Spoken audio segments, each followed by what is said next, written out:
अस्सलामुअलैकुम दोस्तों, उम्मीद है सारे ठीक होवोगे। आज जुमे का दिन है तो जुमा पढ़न जा रहे हैं।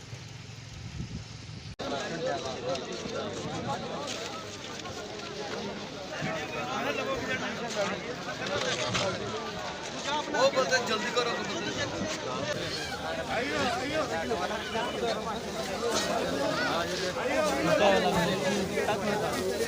किलो बच्चे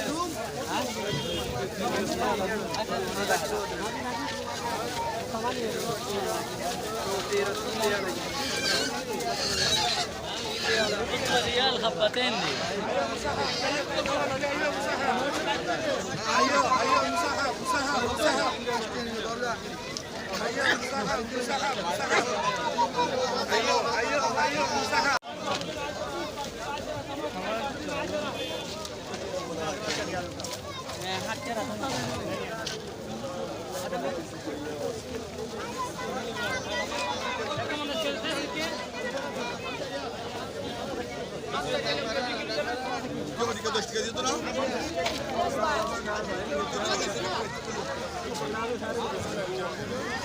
जी दोस्तों, जुमा बाजार फिर लिया तो हुण इत्थे एक दुकान हैगी है कपड़ियां दी, पैंटां शर्टां दी।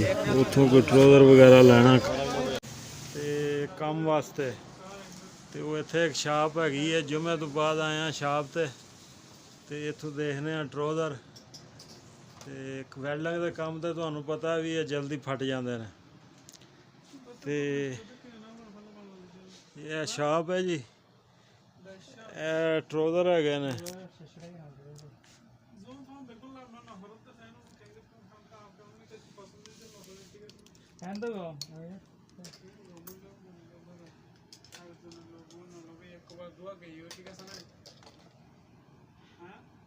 ट्राउज़र लेने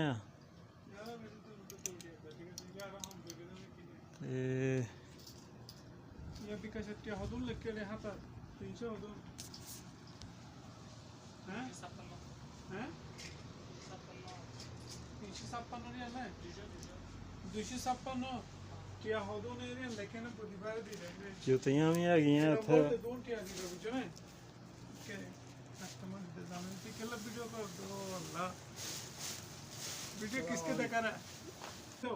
क्यों नहीं नहीं नहीं मुश्किल क्यों होगा। ले जी ट्राउज़र वगैरह। हुण चलने घर जी दोस्तों। जुमे की नमाज पढ़ के तो वापस जा रहे हैं घर। नाल दे मेरे चले गए ने तो मैं रह गया था कला। उसकी वजह है कि मैं वो एक दुकान चला गया वहाँ ट्राउज़र वगैरह कोई लेना सी एक दो काम वास्ते। ते फिर कोई वीडियो के चक्कर च लग गया, वो चले गए न। मैनू फिर हुण पैदल ही आना पिया। है कोई 1 किलोमीटर सफ़र तकरीबन।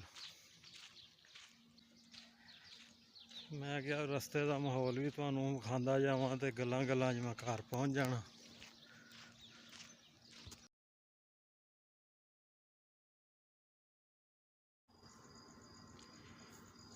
जी दोस्तों, घर मैं पहुँच गया वां ते मेरे आउंदियां नूं खाना रेडी कीता सी जवानां ने। हुण सारे मिल के ते खाना खाने आ। अज चावल उबाले ने ते नाल दाल हैगी है, सलाद रायता वगैरह हैगा। ते दोपहर नूं जुमे नूं ही असीं इकट्ठे हुन्ने आ रूम ते। वैसे तो हर कोई फिर कम्मां दा ही हुंदा।